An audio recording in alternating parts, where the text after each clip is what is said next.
Mau haji dan umroh yang gak bikin deg-degan? Ini dia, Harmoni Umroh dan Haji. Dengan jaminan kenyamanan dan fasilitas, menjadikan Anda lebih khusyuk dalam ibadah umroh dan haji. Yuk bergabung ke Harmoni Umroh dan Haji.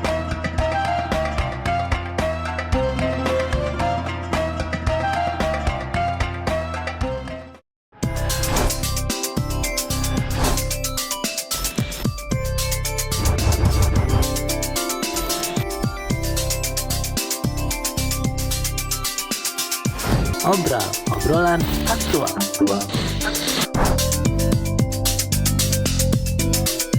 Assalamualaikum warahmatullahi wabarakatuh. Jumpa lagi kita dalam podcast Obrolan Aktual. Dan kali ini bersama Nuning Dwi Puspa, saya akan menemani Anda dan kita akan membahas seputar bulan yang diistimewakan oleh umat Islam di seluruh dunia, yaitu bulan Ramadan. Kita akan banyak membahas mengenai apa manfaat puasa di bulan Ramadan, hikmah dari menjalankan puasa, dan tentunya manfaat secara mental, spiritual, dan juga kesehatan. Dan saya senang banget di kesempatan kali ini sudah hadir narasumber kita yang cantik, yang mungkin Anda sudah tidak asing lagi dengan wajahnya, yaitu Ibu Ustazah Hajah Elvi Hudria. Beliau adalah pengurus Komisi Infokom, Informasi dan Komunikasi Majelis Ulama Indonesia Pusat. Assalamualaikum. Waalaikumsalam warahmatullahi wabarakatuh, Mbak Nuni. Iya, sebelum kita mulai podcast kita kali ini, terlebih dahulu saya ingatkan kembali untuk nyalakan lonceng notifikasinya supaya kalian nggak ketinggalan kalau kita posting podcast terbaru. Dan jangan lupa tulis di kolom komen untuk selanjutnya kita membahas apa lagi. Ya, Bu Ustazah, saya senang banget Bu Ustazah sudah hadir. Terima kasih atas waktunya. Dan yang kepingin saya tanyakan adalah, memang kita semua excited ya, kita gembira karena Ramadan sebentar lagi datang. Mudah-mudahan kita sehat walafiat, bisa menjalankan ibadah puasa. Namun yang bikin saya penasaran, kenapa sih kita diperintahkan untuk menjalankan puasa? Sebetulnya manfaatnya tuh apa? Karena kan kalau buat sebagian orang, yang namanya puasa sebetulnya berlapar-lapar, berhaus-haus, sementara harus tetap produktif, bekerja. Sepertinya nggak apa namanya istilahnya, kita harus dituntut harus tetap maksimal, ya kan? Nggak ada excuse deh untuk selama bulan Ramadan. Nah, mungkin Bu Ustazah bisa menjelaskan sebetulnya apa maksud dari perintah Allah bagi umat manusia untuk menjalankan ibadah puasa di bulan Ramadan ini. Silakan Bu Ustazah. Sudah? Silakan. Aku penasaran nih. Senang sekali. Karena Mbak Nuningnya semangat banget, saya jadi mau ikut semangat nih. Harus. Ya, baik. Alhamdulillah kita dalam hitungan waktu kita akan masuk di bulan suci Ramadan, bulan yang tadi Mbak Nuning bilang diistimewakan. Sebenarnya ada beberapa bulan sebelumnya juga yang sangat istimewa, Mbak Nuning. Okay. Allah itu kan Rob, kita sering menyebut kata ya Rob, ya artinya adalah Allah itu maha pendidik. Sebelum kita masuk ke bulan suci Ramadan, ini ada bulan Rajab dulu nih, Rajab, Sya'ban, di mana 2 bulan yang ini nih adalah 2 bulan yang betul-betul juga istimewa, di mana doa-doa kita terijabah di bulan Rajab dan Sya'ban. Di sana juga ada puasa yang diutamakan, begitu kan? Keutamaan puasa di bulan Rajab dan Sya'ban. Jadi Allah udah giring nih dari Rajab, Sya'ban masuk ke Ramadan, di mana di situ puasa bukan disunahkan tetapi diwajibkan. Yang bulan Ramadan ini ya diwajibkan. Ini banyak ya sahabat yang menyebut bulan Ramadan itu Ramadan. Nening tahu nggak artinya apa Ramadan?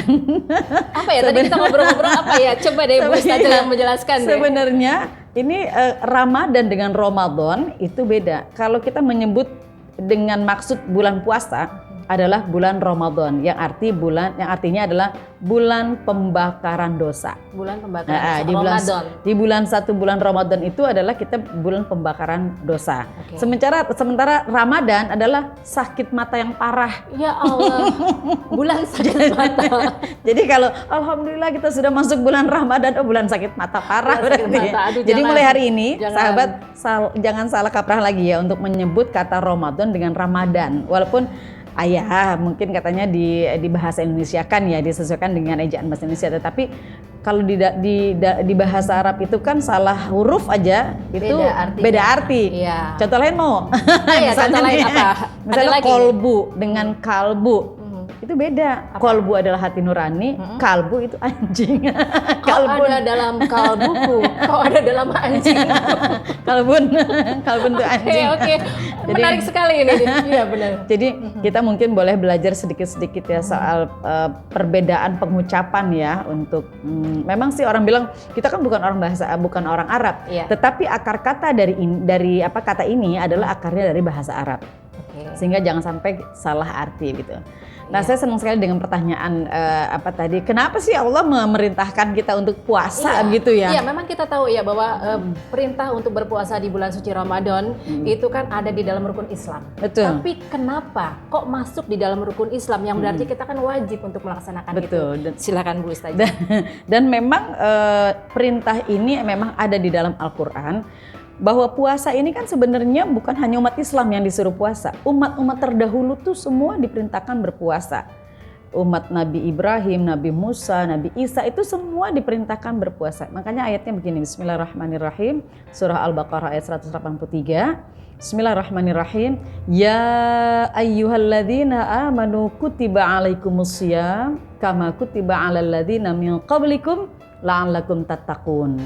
Hai orang-orang yang beriman, Nuning, panggilan Allah aja itu mesra banget loh.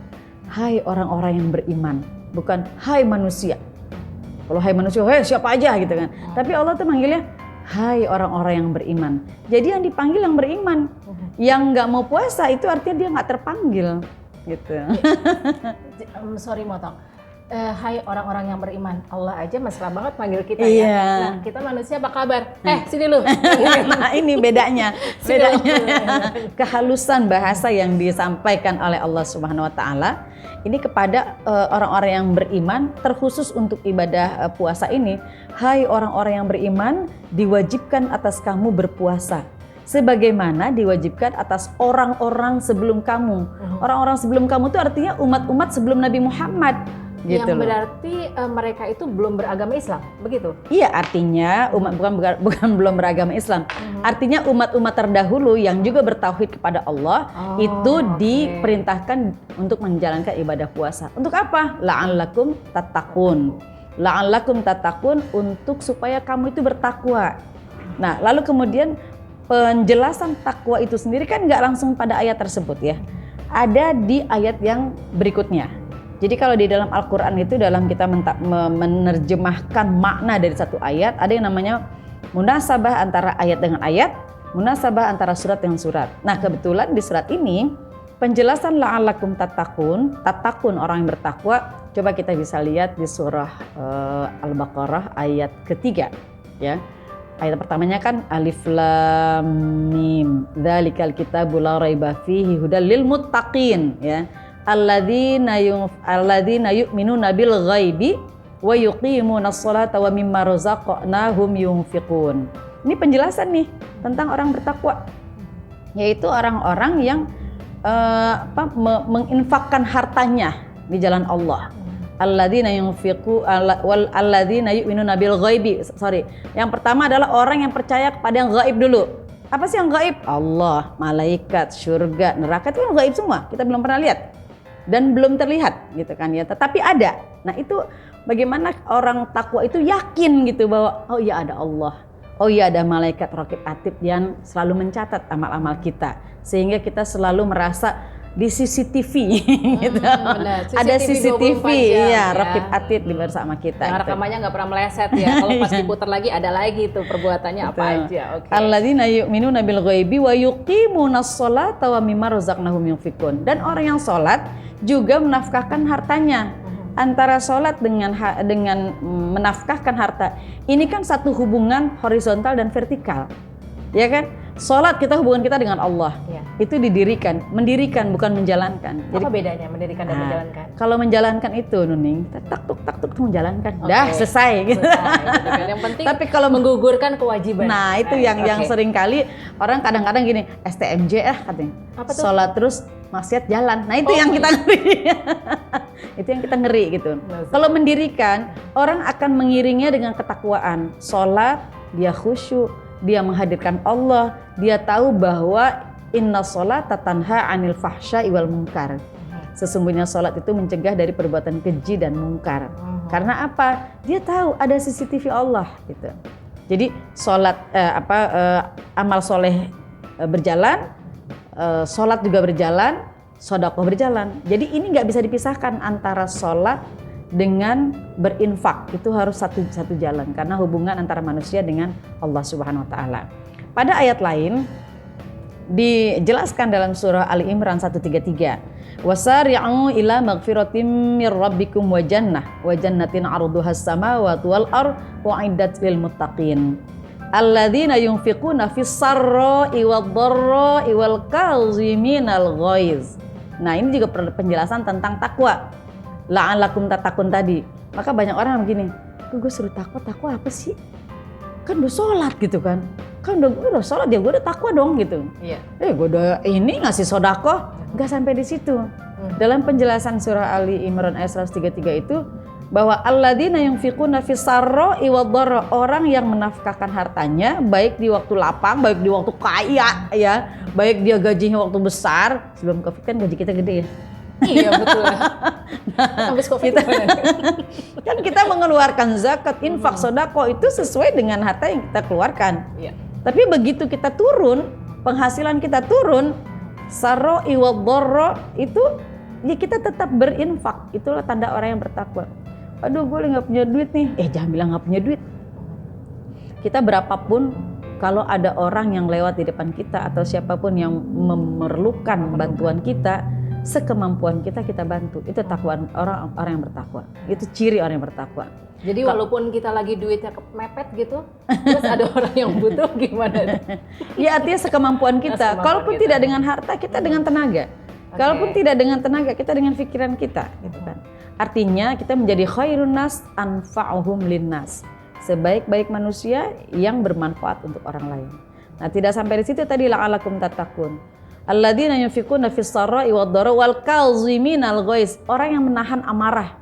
Sebenarnya kita punya kesempatan marah nih. Yuk kita diejek, kita kita dikhianati, kita dibohongin misalnya. Punya kita kesempatan marah sebenarnya. Nggak terima. Tapi kita bisa menahan.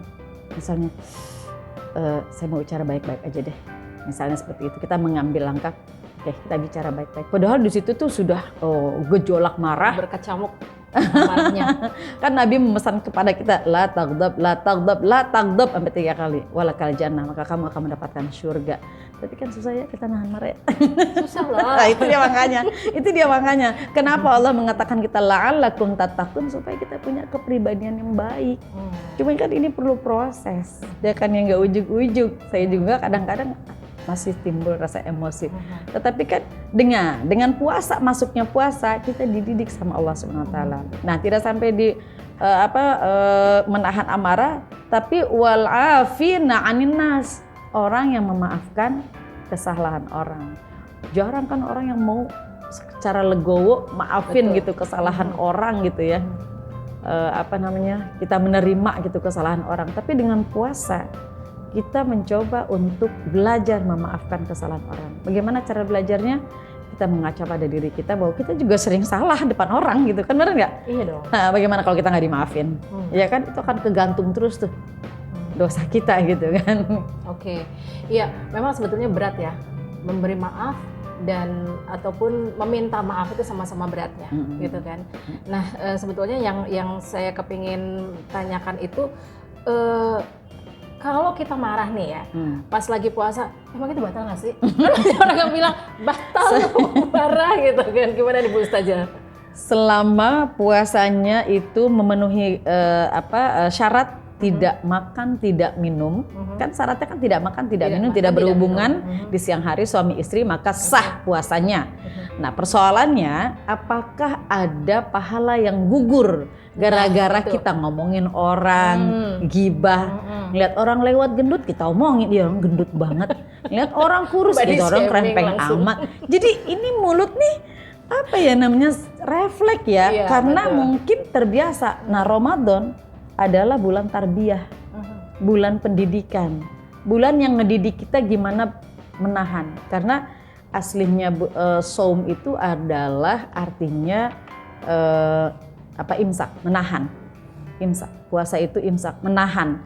menahan dari berbagai macam hal yang menggugurkan sahnya puasa dan menggugurkan pahala puasa. Beda tuh. Menggugurkan sahnya puasa dan menggugurkan pahala puasa. Ya, menggugurkan sahnya puasa gini nih, Nuning nih ya.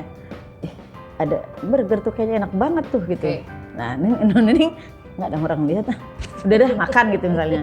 Itu sudah menggugurkan. Budi. Bukan Menggugurkan. diam-diam.